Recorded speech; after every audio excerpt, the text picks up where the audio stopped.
자, 지문 앞에서부터 같이 살펴볼 건데요. 자, 그 전에 우리 간단하게요. 요런 상황을 한번 생각해 보도록 하겠습니다. 아니, 제가 언젠가 당근마켓에 우연히 들어간 적이 있는데요.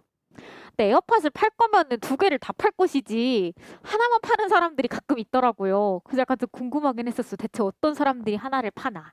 그래서 자, 여러분들이 지하철을 가시다가요. 우연히 오른쪽 에어팟을 분실하게 되어서 이 오른쪽 에어팟을 구매하려는 구매자라고 생각해 봅시다. 근데 마침요 누군가가요. 오른쪽을 파시네. 오른쪽 에어팟을 판매를 하셔요. 자, 그럼 여러분들은 구매를 하고 싶죠? 그럼 여러분 당근으로 메시지를 보낼 겁니다. 판매하시나요? 예, 판매합니다. 지금 둘 서로 뭐가 된 거야? 의사가 서로 합치가 됐죠. 그래서 여러분 제안을 하신 거고 상대방은 승낙을 해서 의사가 합치가 됐네요. 자, 그럼 이제요. 여러분들의 입장은요. 사려는 입장인 매수인이 되는 거고요. 요 당근 판매자는 팔려는 입장인 매도인이 될 겁니다. 자, 그래서 여러분들이 약속된 날에 설마 당근? 이러면서 만났어요. 자, 그럼 이제 여러분들이 하셔야 되는 건 뭐예요? 매수인인 여러분들은요. 이 매도인한테 뭘 줘야 돼? 돈 줘야죠. 그래서 여러분들이 하셔야 되는 의무는 뭐야? 여러분들이 담당하셔야 되는 의무는 대금을 지급해야 하는 의무를 가집니다. 자, 그럼 여러분들은 뭘 요구할 수 있죠? 돈을 줬어요. 그럼 이제 뭐 해라고 할 수 있어요? 물건 내놓으세요 라고 할 수가 있죠. 이런 물건을요. 다른 말로 목적물이라고 얘기를 하는데요. 목적물을 달라 인도를 청구할 수 있게 되는 것이죠. 근데 얘들아, 사실 권리와 의무는요, 서로가 서로의 동전의 양면과 같아서 여러분들이요, 이 매도인한테 목적물 주세요라고 청구할 수 있다는 건 이 매도인 입장에서는 여러분들한테 무슨 의무를 담당한다는 거예요? 목적물, 인도, 의무를 담당한다는 것이죠. 이 사람에게 이런 의무가 있기 때문에 여러분들이 권리로서 주세요라고 요구할 수 있는 거니까요. 반면에 이 매도인한테는요, 무슨 권리가 있는 거예요? 뭘 달라고 할 수 있어요? 돈 달라고 할 수 있죠. 그러니까 대금, 지급, 대급을 달라고 청구할 수 있죠. 대금, 지급을 청구할 수 있는 권리가 있습니다. 자, 그럼 얘들아, 이렇게 서로가 서로에게요, 의무를 각각 부담해야 되잖아요. 그래서 서로가 서로 사이에 의무를 부담해야 되는 관계에서 여러분들은 돈을 줬어요. 그럼 여러분들의 의무는 이제 다 한 거죠. 이걸 이 글에서 뭐라고 했어? 의무를 다했습니다. 변제라고 얘기를 했고요.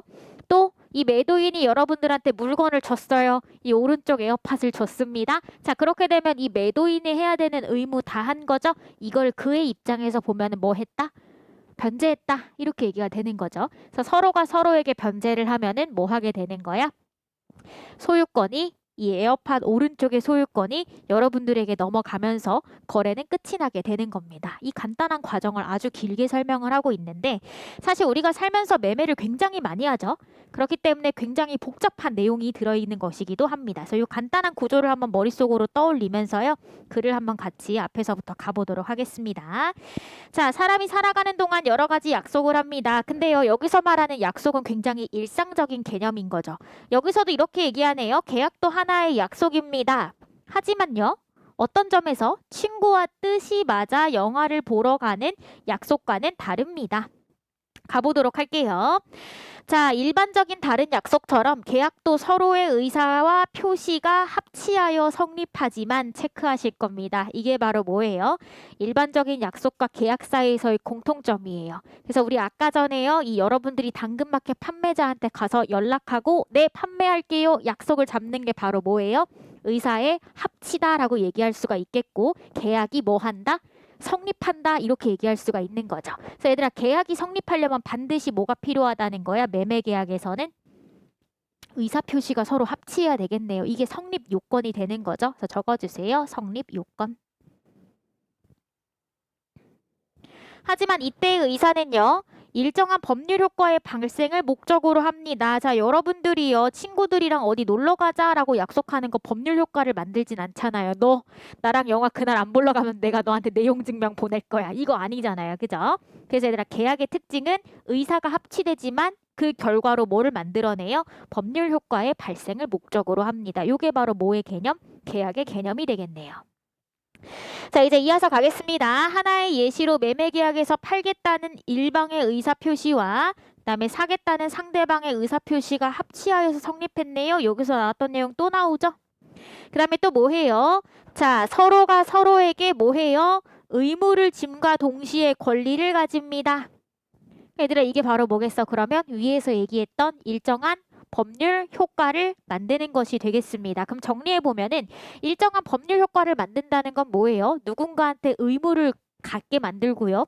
누군가한테 권리를 갖게 만드는 것이 바로 무엇이다? 법률 효과다. 이렇게 정리할 수가 있겠네. 자, 이제 얘들아 이어서 가보도록 할게요. 이처럼 체크하세요. 법률 행위의 개념이 등장합니다. 첫 번째, 의사표시를 필수적 요소로 합니다. 다만 앞에서 봤던 계약과의 차이점이 있어요. 앞에서 봤던 계약은요, 성립하려면 뭐 해야 된다고 얘기했어?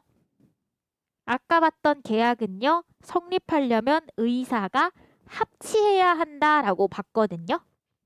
근데 법률 행위는요, 의사가 합치해야 된다는 게 아니라 뭐가 있어야 돼? 의사 표시가 있어야 된다고 얘기했어. 합치는요, 서로의 생각이 딱 맞아야 되는데 의사 표시가 있어야 된다라고 하는 건 일방적인 의사 표시로도 성립할 수 있는 뭔가가 있다라는 걸 포함할 수가 있겠죠. 가보도록 하겠습니다. 이게 첫 번째 요소네요. 개념이 등장하면 여러 가지로 끊어 읽으라고 했어요. 두 번째입니다. 뭘 발생시켜요? 법률 효과를 발생시켜요. 근데 얘들아, 이 말 좀 어렵잖아. 근데 우리 아까 전에 예시를 통해서 봤었죠. 법률 효과를 발생시킨다는 건 무슨 뜻이에요? 의무와 권리를 만든다라는 뜻이죠. 그쵸? 그래서 의무와 권리 관계를 발생시키는 것이 바로 법률 행위이다. 그리고 우리 아까 전에 봤던 계약은 이 법률 행위의 한 종류가 되겠죠. 왜? 계약은 뭐 해야 돼? 두 사람 사이에서의 의사 표시가 있어야 하고 그게 합치되어야 하며, 자, 계약이 성립되면요, 서로가 서로한테 뭘 해요? 의무와 권리를 부담하게 되니까 맞는 말이 되겠죠. 가보도록 하겠습니다. 당사자에게 일정한 청구권과 이행 의무를 발생시킵니다. 계속 반복되는 말이에요. 청구권, 다른 말로 뭐 여러분들이 쉬운 말이 권리죠.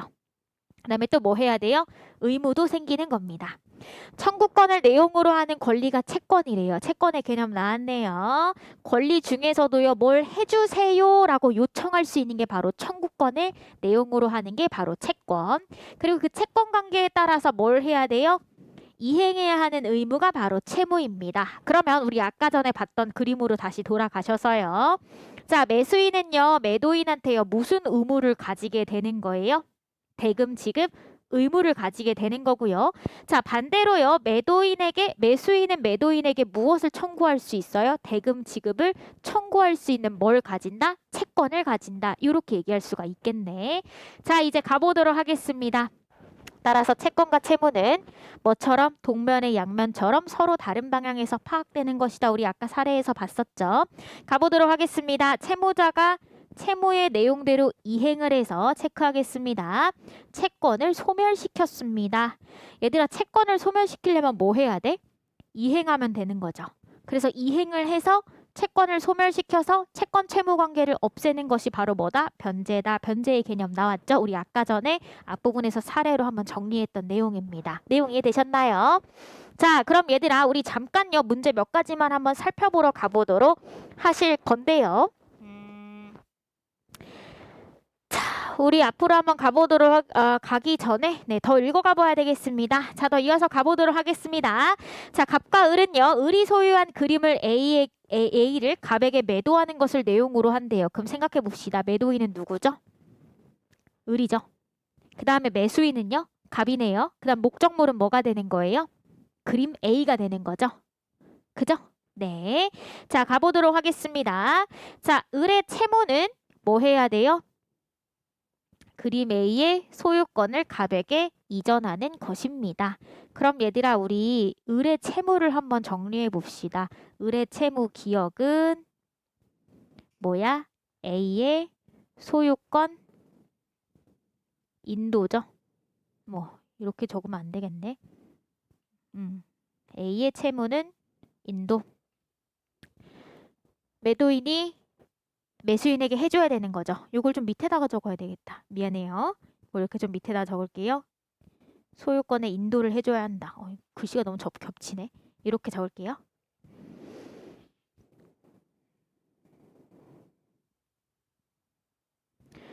자, 근데 더 가보도록 하겠습니다. 자, 여러분들이요, 소유권을요, 인도한다는 건 무슨 뜻이에요? 내 손 안에 들어오게 넘겨준다는 뜻이잖아요. 그래서 뭐라고 얘기했어? 동산인 물건은 말이 어렵죠. 자, 동산은 쉽게 말해서 움직일 수 있는 재산을 뜻하는 겁니다. 근데 지금 여기서 말하는 그림 A는 움직일 수 있는 거죠. 그래서 얘들아, 이런 그림을 매매할 땐 여러분들 이거 내 거예요 라고 내가 받았다라는 건 뭐야? 그 물건을 내가 챙기는 거죠. 그래서 얘들아, 동산의 물건의 소유권을 이전하는 건 물건을 인도하는 것입니다. 그죠? 그 사람 손에다 넘겨주는 걸 소유권을 이전시킨다라고 얘기를 하죠. 가보도록 할게요. 갑은요, 그림 A가 너무 마음에 들었어요. 그럼 뭐 하는 거야? 딴 사람한테 못 팔게 일단 제발 내 돈 좀 받아줘 하면서 돈을 미리 낸 거야. 가보도록 할게요. 물건을 받기 전에 대금 전액을 돈으로 줬어요. 그럼 얘들아 가보도록 하겠습니다. 자, 매수인 갑에게는요, 무슨 의무가 있는 거죠? 얘의 의무는 대금을 지급해야 하는 의무가 있는 건데, 지금 사안에서는요, 너무 마음에 들어서 돈 다 냈다고 했잖아. 그러니까 자기의 의무를 다 했죠. 그러니까 뭐 한 거야? 이거는 이미 변제가 된 거죠. 그치? 그럼 얘들아 지금 무슨 상황이 된 거야? 매도인은 이제 뭐만 해주면 돼? 매도인은요, 이미 돈 내줬으니까요, 얘한테요 요구할 수 있어요? 매도인 을은 매수인 갑에게 대금 지급을 청구할 수가 없겠네요. 왜? 이미 변제가 됐으니까. 그래서 변제를 통해서 채권이 소멸한 상황이 된 거죠. 자, 이제 가보도록 하겠습니다. 위로 갈게요. 그런데 문제는요, 이런 상황이네요. 돈을 더 주고서 그림 주세요 라고 아무리 말해도 안 줬습니다. 이럴 경우에 가서 줘 패면은요, 받을 수 있을까요? 안 되겠죠. 그래서 물리력을 행사해서 해결하는 거 안 된다, 그 얘기입니다. 자, 그래서 가보도록 할게요. 채권의 내용은요, 실체법에서 규정을 하고 있고요. 강제적으로 실현할 수 있도록 하는 것이 민사소송법이나 민사집행법과 같은 절차법이 갖추어져 있대요. 무슨 말인지 약간 어려울 수 있습니다. 여러분들이 일상생활에서요, 많이들요 하시는 매매라던가 증여라던가 임치라던가 고용계약이라던가 여행계약 같은 계약들의 대표적인 유형들에 대해서는 이런 민법에서 구체적으로 설명을 하고 있고요. 근데 그걸요, 실제로 이행하려면, 예를 들어서 제가요 이 사람한테 돈 못 받았어요.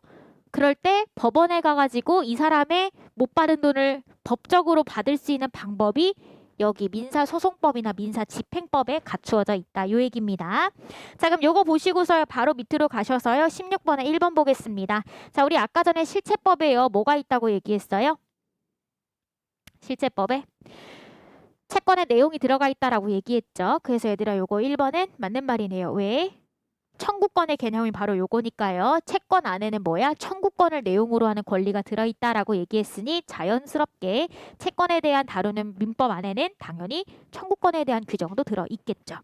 자, 2번입니다. 절차법에서는 강제집행제도가 마련되어 있다. 우리 아까 전에요, 절차법을 통해서 구제받을 수 있다라고 얘기했으니 2번도 맞는 말이 되겠죠.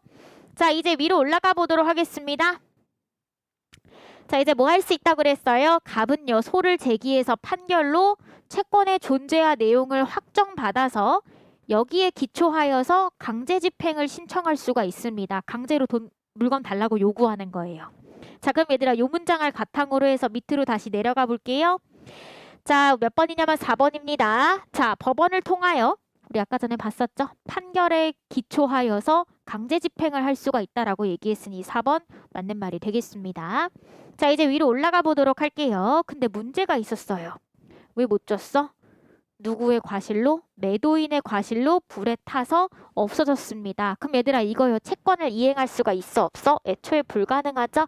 자, 그래서 얘들아 밑으로 한번 볼게요. 이런 상황이라면 무슨 상황이 돼?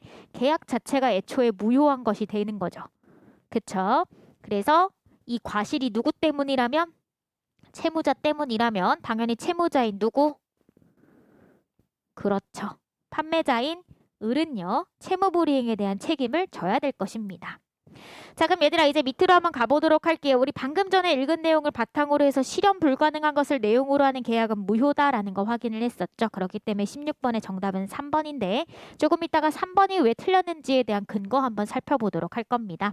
다시 위로 가보도록 하실 거예요. 자, 체크하겠습니다. 이때 채무불이행이라고 하는 건 의사표시가 아니라 뭐 때문이에요? 그림이 사라졌기 때문인 거죠. 그럼 얘들아, 지금 채무불이행은요, 뭐 때문이야? 의사표시 없이 어떠한 사건으로 인해서 벌어진 것입니다. 가보도록 할게요. 이러한 사건을 통해서도 법률 효과가 발생한대요. 즉, 의사표시 없이도 뭐 할 수가 있다는 거야? 법률 효과가 발생할 수가 있다는 것이죠. 그래서 얘들아, 16번에 3번은 틀린 말이 되는 겁니다. 왜? 법률 행위 안에는 뭐가 있어요? 의사표시를 필수적 요소로 해서 법률적인 효과를 만들어내는 걸 목적으로 하는 게 바로 법률 행위죠. 근데 우리 지금 방금 전에 봤던 건 뭐였어? 의사표시 없이도 어떠한 법률 효과를 만들 수가 있는 상황이 있었다라고 얘기를 했으니까. 그래서 뭐야? 법률 효과가 발생하는 방법은 크게 두 가지다. 그 얘기인 거죠. 의사표시를 통해서 만들던가 아니면 채무불이행과 같은 어떠한 사건에 의해서 법률 효과가 생기건가. 이렇게 두 가지가 있다라고 얘기를 하는 거네요. 자, 이제 위로 올라가 보도록 하겠습니다. 채무불이행에 의한 책임으로 뭐가 생겨요? 해제할 수 있는 권리가 생기네요. 그래서 지금 우리 방금 전에 채무불이행으로 인해서 뭐가 생겨요? 어떤 법률 효과? 해제권이라는 법률 효과가 생긴 겁니다. 자, 가보도록 할게요. 자, 갑이요. 계약 해제권을 행사하면 유효했던 계약이 처음부터 효력이 없는 것으로 된대요. 자, 이걸요. 고등학교 3학년 EBS에서는 조금 더 어려운 단어로 표현하는데 이걸 소급적이라고 얘기합니다. 처음으로 돌아가서 시간을 되돌아가서 이거를 소급적이라고 표현을 해요. 그래서 이 용어들은 알아두시는 게 좋겠고요. 이때의 계약의 해제는 뭐? 일방의 의사표시만으로 성립합니다. 뭐는 있어야 돼? 의사표시는 있어야 돼. 근데 합치할 필요 있어 없어? 없네요. 그쵸? 가보겠습니다. 갑이 해제권을 행사하는데 승낙 필요하다 안 필요하다? 안 필요하죠. 왜요? 한쪽의 의사표시만 있으면 바로 해제할 수 있다라고 얘기를 했으니까 이런 걸 단독행위라고 하는데 가보도록 할게요. 몇 페이지? 한 페이지 넘기셔서 19번. 자, 지금요 19번의 보기를 보시면요 증여와 유언이 있습니다. 자, 증여의 특징은 뭐예요? 의사를 표시하고 상대방이 승낙해야 되네요. 그러니까 이건 뭐가 필요하다는 거야? 증여는 합치되어야 합니다. 의사 표시가. 반면에 얘들아 밑으로 가볼게요. 유언은 어떻죠? 유언자의 의사 표시만으로 유효하게 성립합니다. 상대방은 필요가 없어요. 그럼 이 말은 뭐야? 표시만 있으면 돼. 한쪽만 있으면 돼. 그래서 이거를 우리 아까 뭐라고 얘기했지? 단독행위다라고 얘기를 했습니다. 그죠? 네, 다시 앞으로 가보도록 할게요. 자, 결국 갑은요 계약을 해제했습니다. 그래서 채권 채무가 없었던 것이 되고요. 자, 당연히요 내가요 그러면 계약이 처음부터 없었던 거니까 갑은요 돈 줄 필요 있었다 없었다? 없겠네요. 근데 이미 갑은 돈 줬죠. 그러니까 뭐 할 수 있어? 야, 너는 이유 없이 내 돈 가지고 있지? 그거 부당이득이야 하고서 돈 내놔. 원상회복하자. 이렇게 얘기할 수가 있겠네요. 자, 그래서 뭐라고 얘기해? 다시 원래대로 돌려주세요 라고 청구할 수가 있게 되는 것이다. 자, 그럼 밑으로 갈게요. 자, 이러한 갑의 채권이라고 얘기했는데 얘들아 갑의 채권은 사실상 뭐가 되는 거야? 지금 이 상황에서는 원상회복 청구권이 되는 거죠. 니은은. 자, 그러면 문제 같이 풀러 가보도록 하겠습니다. 17번이에요. 자, 얘들아 앞에 있는 기억은요. 의뢰 채무였는데 의뢰 채무는 요거죠. 소유권을 인도해 주는 것이었습니다. 그럼 얘들아 요거 매도인의 청구와 이행으로 소멸하는 것이 아니라 누가 이행하기만 하면 돼요? 기억은 매도인이 이행하기만 하면 되는 거거든요. 그쵸? 그래서 17번에 1번 틀렸습니다. 자, 2번 볼게요. 니은입니다. 요거 뭐였었어요? 원상회복 청구권이죠. 해제를 했으니까 너 내 돈 받은 거 원래대로 돌려줘 라고 요구하는 겁니다. 근데 얘들아 이거요. 의사표시가 양쪽에 작용한 것이 아니라 한쪽의 의사표시만 작용했던 것이었죠. 2번도 탈락입니다. 3번입니다. 기억과 니은은 기억이 이행되면 그 결과로 니은이 소멸한다. 얘들아 지금요 기억이 이행된다고 생각해 봅시다. 근데 얘들아 지금요 A의 소유권 인도할 수 있는 상황이었어? 애초부터 없는 상황이었어? 지금요 요 A라는 그림 불탔다면서요. 애초부터 할 수가 없는 상황이 됐던 거죠. 그럼 얘들아 지금요 A의 소유권을 인도한다 하더라도 그쵸? 지금 여기서 나왔던 요 니은의 채권은 뭐예요? 애초부터 불가능했기 때문에 요 계약 관계가 취소야 라고 한 걸 전제로 돈 내놔 라고 하는 상황인 겁니다. 따라서 얘들아 기억이 만약에 이행이 가능하다 하더라도 니은은요 뭐 한 상황이야? 나중에라도 해제하게 되면은 내가 나중에 요구할 수가 있게 되는 것이죠. 그러니까 이 둘은요 기억과 니은은 서로 근거로 하는 사건이 다른 사건입니다. 기억의 사건은 뭐예요? 매매의 계약을 바탕으로 만들어진 거죠. 반면에 니은은 뭐 한 거야? 해제의 의사표시에 의해서 만들어진 관계인 겁니다. 따라서 얘들아 이 둘은요 그 결과로라고 하는 인과관계로 엮일 수가 없어요. 이해되시나요? 기억과 니은은 애초에 그 채권 채무의 원인된 행동 자체가 다르기 때문에 인과관계로서 연결될 수가 애초에 없는 것이다. 자 이제 4번 가보도록 하겠습니다. 동일한 계약의 효과가 아니죠. 지금 우리 방금 전에 봤던 거네. 자 그 다음에 5번입니다. 기억은 물건을 인도해야 하겠고요. 니은은 금전지급 뭐? 내가 줬던 그림값 다시 내놔 라고 하는 거니까 정답은 5번이 되겠네요. 자 이제 18번 가보도록 하겠습니다. 가해 상황인데요. 가해 상황은 무슨 상황이야? 채무의 이행불능. 뭐 때문에? 의리어 관리를 잘못해서 지가 팔겠다고 했는데 홀랑 타먹어버렸어. 태웠어요. 자, 그 상황이죠. 가보도록 하겠습니다. 1번입니다. 자, 의뢰 과실로 이행불능 됐죠.